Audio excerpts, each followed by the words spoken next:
Saudara, tunjangan fantastis DPR di tengah ekonomi sulit terus dikritik. Amarah warga semakin memanas karena dipicu gaya komunikasi beberapa anggota dewan yang seakan menantang kritik masyarakat. Bubarin DPR, jangan. Memang yang ngomong itu rata-rata orang yang nggak pernah jadi duduk di DPR. Cuman mental bilang bubarin DPR, itu adalah orang.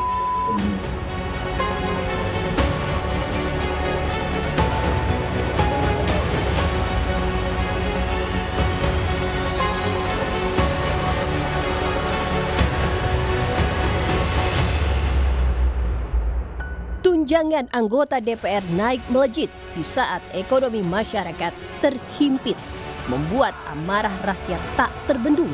Para wakil rakyat dinilai tidak peka dengan impitan ekonomi yang dirasakan masyarakat.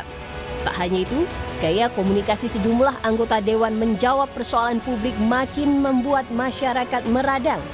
Salah satunya pernyataan anggota DPR Ahmad Sahroni. Bubarin DPR, jangan. Memang yang ngomong itu rata-rata orang yang nggak pernah jadi duduk di DPR. Cuman mental bilang bubarin DPR, itu adalah orang dunia.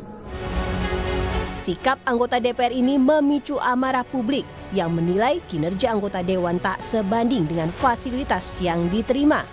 Kelompok buruh menilai besarnya tunjangan perumahan anggota DPR tidak masuk akal.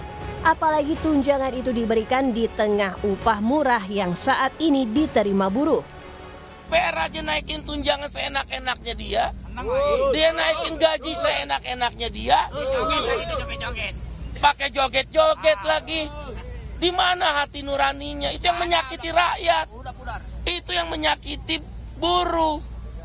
Buruh sampai turun ke jalan hanya untuk kalau naik 8,5%, rata-rata itu 200.000. Dia naik upah, tunjangan perumahannya aja 50 juta.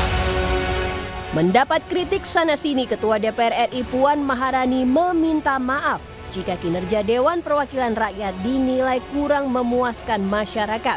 Puan berjanji akan mengevaluasi diri, termasuk membuka ruang dialog dan komunikasi. Atas nama seluruh anggota dan pimpinan DPR RI, kami meminta maaf apabila belum sepenuhnya dapat menjalankan tugas kami sebagai wakil rakyat. DPR RI akan terus berbenah dalam mendengar aspirasi rakyat. Menjadi komitmen kami untuk terus membuka ruang komunikasi yang sehat. Direktur Eksekutif Lingkar Madani Ray Rangkuti meminta kenaikan tunjangan DPR ditunda, serta agar tidak menimbulkan kesenjangan sosial, gaya hidup dan perilaku anggota dewan juga harus diubah. Tuntutan-tuntutan terkait dengan tunjangan-tunjangan yang disebutkan itu yang dianggap memperlihatkan kesenjangan antara anggota DPR dengan masyarakat itu diterima dan untuk selanjutnya akan segera dieksekusi. Maaf kepada masyarakat disebabkan entah karena kebijakan mereka, lalu soal ucapan, tindakan. Unjuk rasa di DPR 25 dan 28 Agustus lalu jadi simbol kekecewaan warga pada para wakil rakyat. Ini semestinya jadi alarm bagi para wakil rakyat untuk evaluasi, menjaga sikap agar tak berbuat arogan jika masih ingin dihormati dan dipercaya oleh rakyat. Tim Liputan, Kompas TV.